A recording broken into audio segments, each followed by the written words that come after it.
Hello, my name is David Lankes. I'm the author of the Atlas of New Librarianship and a professor at Syracuse University's School of Information Studies over here in the United States. Thank you for taking the time for this panel and for the invitation and taking the time to listen to me. I'll try and be short. You have much smarter people there to speak to. I want to talk a little bit about how I see LIS education changing, particularly from my viewpoint here in the United States, and also how those changes influence the writing of the Atlas of New Librarianship. So a lot of these ideas that I'm going to introduce here, you can read in a lot more depth within the Atlas. I want to talk about a couple of things. I want to talk about where innovation happens and the fact that where innovation happens has changed, and that needs to change our LIS education. It also, that constant innovation and constant change needs to influence how we look at the role of our students in LIS education. We need to talk about their education, particularly by increasing friction in the process, getting a little bit more reality into our library science schools. We need to talk about the curriculum and where it focuses, a focus on communication and change over traditional management and leadership. We need to talk about moving from a school to a school of thought. And finally, I want to talk a little bit about avoiding some real potential disadvantages of making people just like us to be new librarians.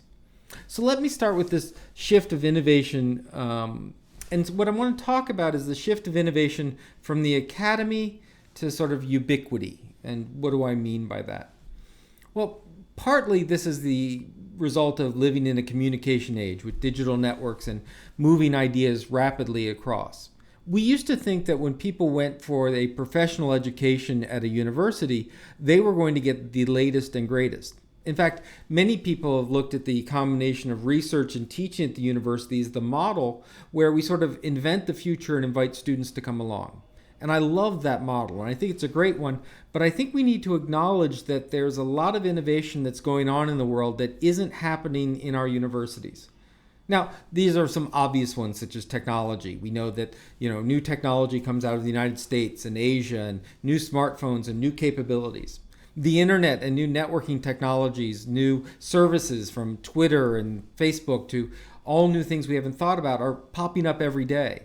And these new services, as they pop up all over the world, all over the internet, from 40-year-old programmers to 13-year-old high school students, these ideas need to be incorporated into our new everyday librarianship. And that means that we need to, as LIS educators, understand that our role is much less to be the cutting edge, much less about pushing forward knowledge on all fronts, to really being people who incorporate that cutting edge and those innovations and bring it into our classroom. So while we may provide excellent research and study in areas of librarianship and collection development and reference and management, what have you, we have to understand that the librarians of tomorrow are going to be taking our lessons and the lessons of Steve Jobs and the lessons of new retail practices in Walmart and new retail practices online and new mass manufacturing and 3D manufacturing coming from all over the place. Our classes can no longer be singularly focused. They come into library school for 2 years and all they hear from is us. We have to understand that every day that they're coming in with a whole world of experience beyond what's happening in our classroom. And for libraries to be effective and librarians to be effective in whatever setting they work in, they need to be ready and aware of how to use that technology. Now, that can be slightly scary to library science faculty, right? The idea that somehow we have to be experts not only in our field of library and information science, but experts in new technology, in retail, in customer service, in psychology, in all of these domains. But I think that's a misunderstanding of where we're going. What we're really looking at in all of these technologies and the real thrust around a community focus of librarianship, which we'll talk about in a moment, is about co-learning and participation. That is, rather than thinking that we need to know it all and then as geniuses pass along that knowledge to a next generation, we need to think about learning with that next generation.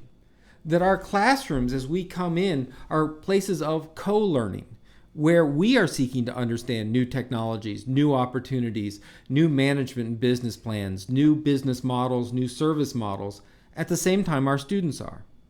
Every semester I get a fresh crop of students, some coming right from their undergraduate degrees, some coming from years of experience in other industries.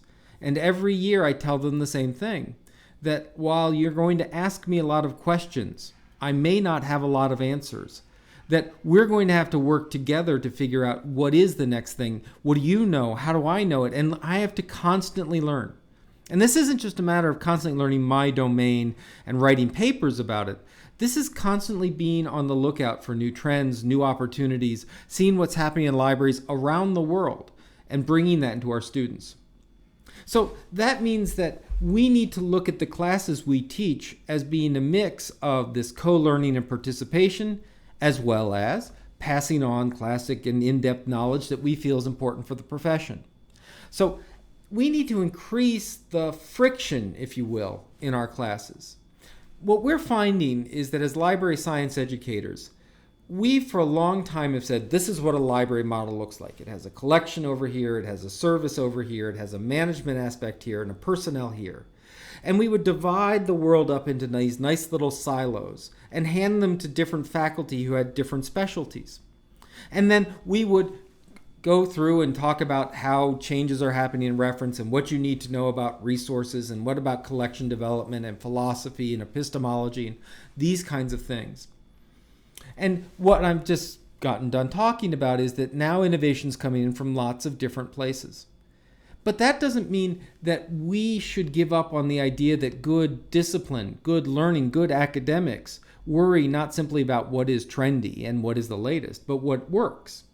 And yet we don't have the same time cycle to test it. We can't talk about maker spaces and 3D printing that are now showing up in libraries all around this country and all around the world and say, let's do a 12-year study and we'll randomize and figure out if it's working. They're happening now. The investments are occurring now. The services are happening now. We need, as academics, but we need to also take our students into those settings in real time to see how it's working, to try it out. Every course we teach should be a combination of symposia, lectures, large ideas, grand thoughts, ideas that last over multiple tools and multiple generations and multiple centuries, and a practica. Getting out and trying it, seeing what works, seeing how it works.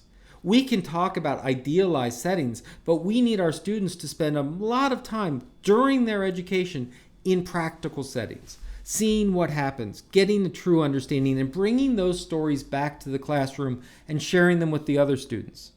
We really need to begin looking at our library science programs as communities.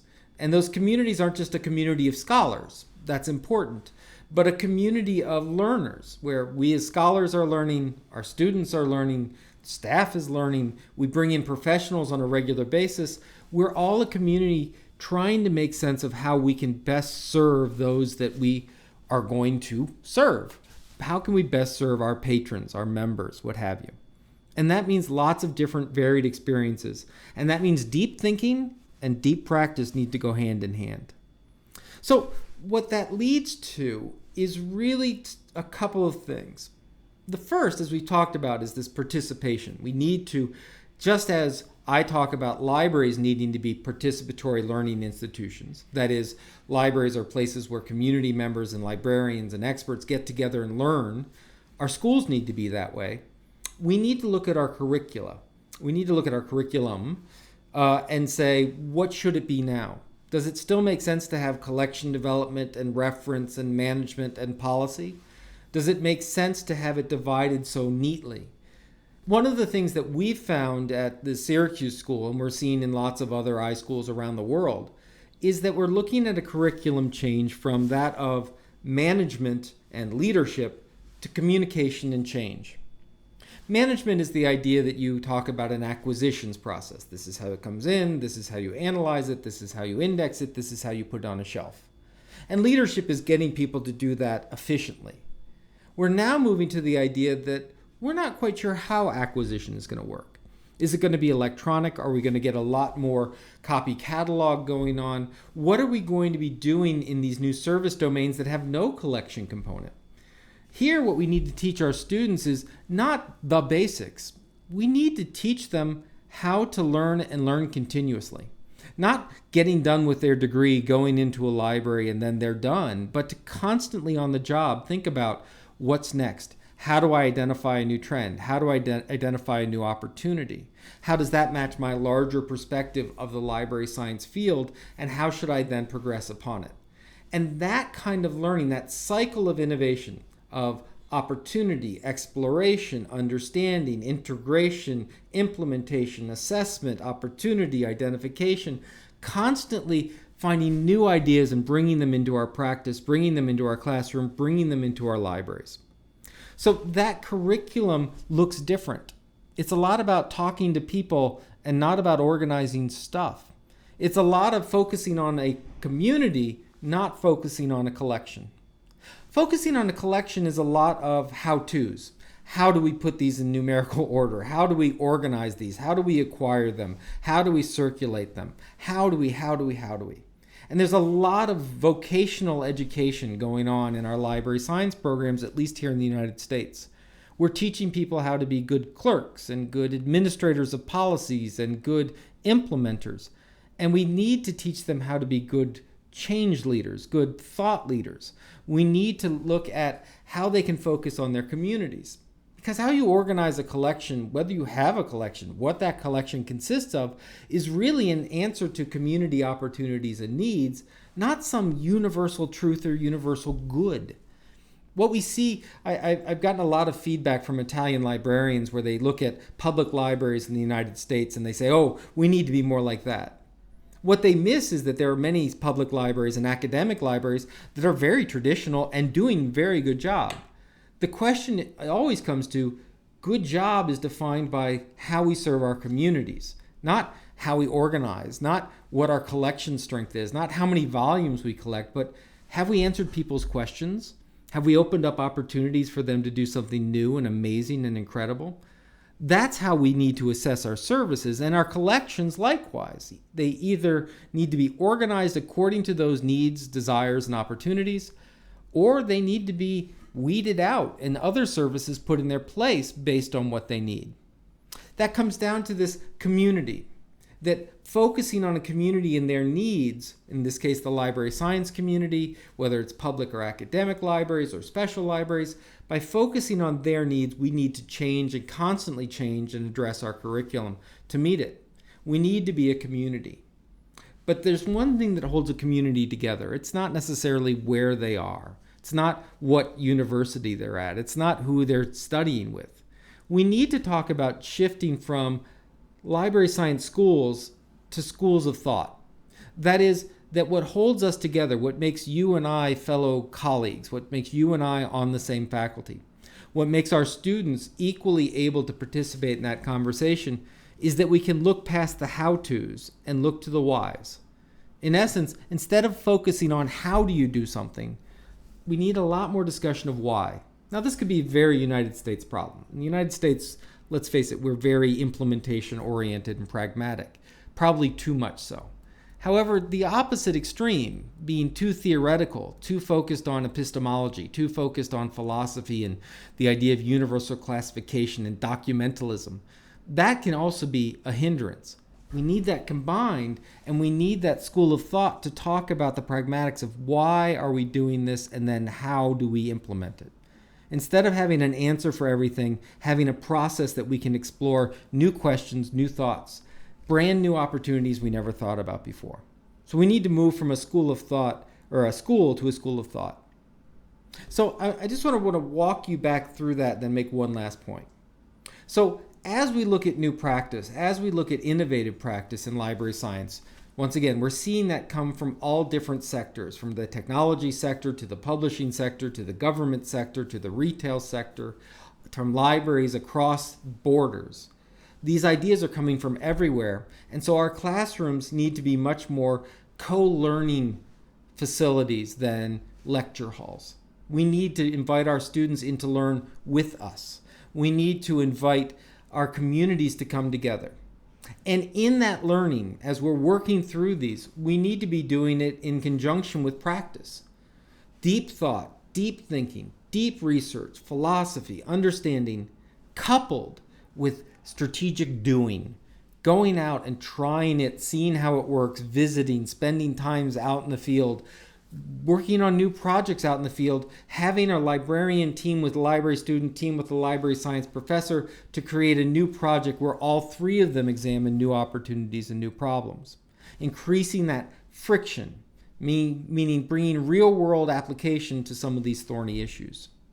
And that means our curriculum needs to change from knowing a set body of knowledge to constantly learning and communicating, understanding, and interpreting. And that will lead from a school to a school of thought, lead from a place where faculty teach a bunch of facts to a place where a community of faculty, of researchers, of practitioners, of students come together to examine, imagine, and try. The last point, and I'll point you once again back to the Atlas, comes from a visit I had to Italy, a visit to Florence. So I was in Florence and I was walking around and I went to the Academy, the Florentine Academy, and I saw the beautiful sculptures there. And I saw a group of tourists were massing near this closed door, and I sort of got closer and closer, and the door opened and a tour guide took the tourists into this room, and I snuck in and I sort of joined them. And the room was this amazing, huge hall. And it was full of some sculptures down the middle and paintings on the end, but one whole wall was dedicated to marble busts, right? So people's heads.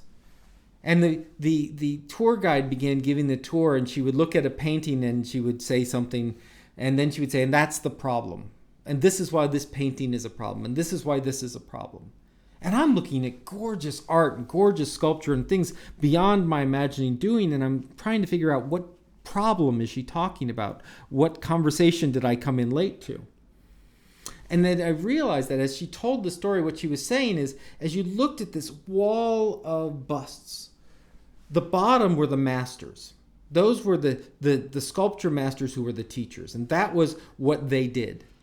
And each bust above it, each one in that shelf above it, was a student work. It was their final project. And to pass, to get out of the Florentine Academy, you had to make your statue look just as good as the masters. And while normally you say, well, of course, that's how education works. What this guide was saying is that this ultimately became a problem in that no one could be better than the masters. And eventually those students became the masters, and what you ended up with was a ceiling. It couldn't get better than these. And so as the art world began thinking of things other than romantic art and Renaissance art and talking about realism and moving into expressionism and new forms of art and new thinking, new ways of integrating media and sculpture, the Florentine artists were not able to keep up because they were constantly being drilled into this one way, right way, only way. That in essence, if you set up a discipline where you have the masters and you have the students that can only rise here, you never learn anything new. Part of our job is to stop thinking of it as a ladder and start thinking of it more as an environment where our students are going to excel beyond our wildest dreams. They're going to be much better than we are as professors at certain things. And we as professors need to understand that we need a team of people in different parts of library science, but also in different disciplines. We need to work with architects. We need to work with civil planners, with psychologists. We need to work with people from the sciences. We need to work across the domain because library science is too important to be left to library scientists. Our job is to integrate, think, imagine, and provoke new ideas. But library science and librarians need to be able to go into their buildings and bring in a wealth of new ideas and opportunities that we never dreamed of. The next generation of library scientists are going to come from different areas we never thought about before. Our library science students used to come from humanities backgrounds in philosophy and history and English. Sorry, here they were in English. Now we're getting them from computer science, from psychology, from astrophysics. And I'll tell you what, having that class, having a conversation where you have people who are trained in history and philosophy interacting with people trained in physics and electrons, and sitting next to people who are park rangers and sitting next to people who are lawyers, that richness of a classroom as a library science instructor makes my day so much more than simply, here, I am brilliant, listen to me. So what the Atlas seeks to do for librarians serving our communities, that is focusing on the communities, focusing on participation, focusing on learning, we need to do in our library science preparation and education programs. It's all about learning. And just because you get a PhD or a title of professor, or you're hired within a library science school, you are not done. You're just beginning. We have so much more to learn. And every day that we work and learn more makes librarianship more important, which leads to the next amount of things that we have to learn and understand. We're in a virtuous circle that as we try new things and try new experimentation, we come to understand the world so much better, and we can try even more and innovate even more.